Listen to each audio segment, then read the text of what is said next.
Hello everybody, thank you for joining me. I've only just discovered that January the 2nd is World Introvert Day.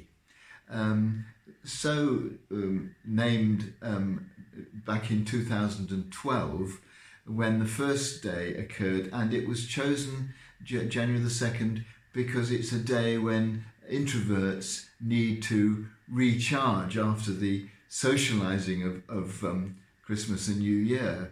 And that, I think, is one of the ways in which it's possible to distinguish between introverts and extroverts. Introverts tend to want to recharge their batteries by having some alone time or time just with one other person, whereas extroverts recharge very powerfully by being with other people and finding the stimulations other people bring them helps to give them new energy. And that's how I think Carl Jung initially saw it.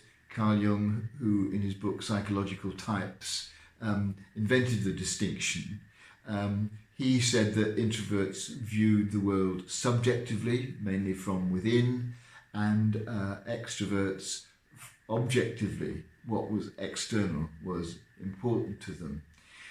These are distinctions which have a genetic base.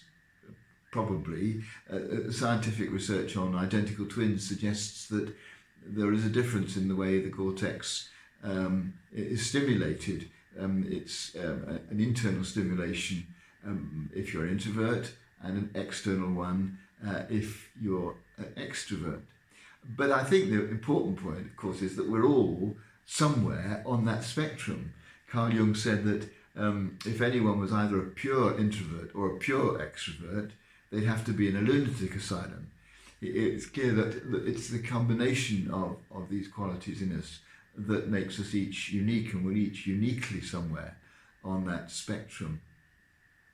And one of the interesting things about life really is if we think perhaps we're more introvert than extrovert, is to explore what it's like pushing the boundaries a bit and becoming a bit more extrovert, and vice versa. If we find that our stimulation is mostly from being with other people, perhaps exploring a little bit more what it might be like to spend more time alone, looking inside ourselves a bit. And I think the way in which we go through life changes. Jung thought that being an introvert was more valuable and something which emerged more in later life, as we become a little bit more self-reflective. And certainly I think it is, certainly I would say that I have changed in the balance that there is in my experience between the two as I've got a bit older. Anyway, I just thought I'd raise these issues for us to think about today on it isn't World Introvert Today. Maybe one might say that I'm too introverted to have noticed that it had passed, but that's not true. But that's the sort of thing that sometimes happens. People accuse introverts of being so caught up in themselves they don't know what's going on around them, and extroverts accuse introverts of being so involved in social activity and in engaging with others that they never stop to look inside themselves. But I think one of the things we need to do on World Introvert Day is recognise that each of these ways of approaching life are valuable and in their own way beautiful.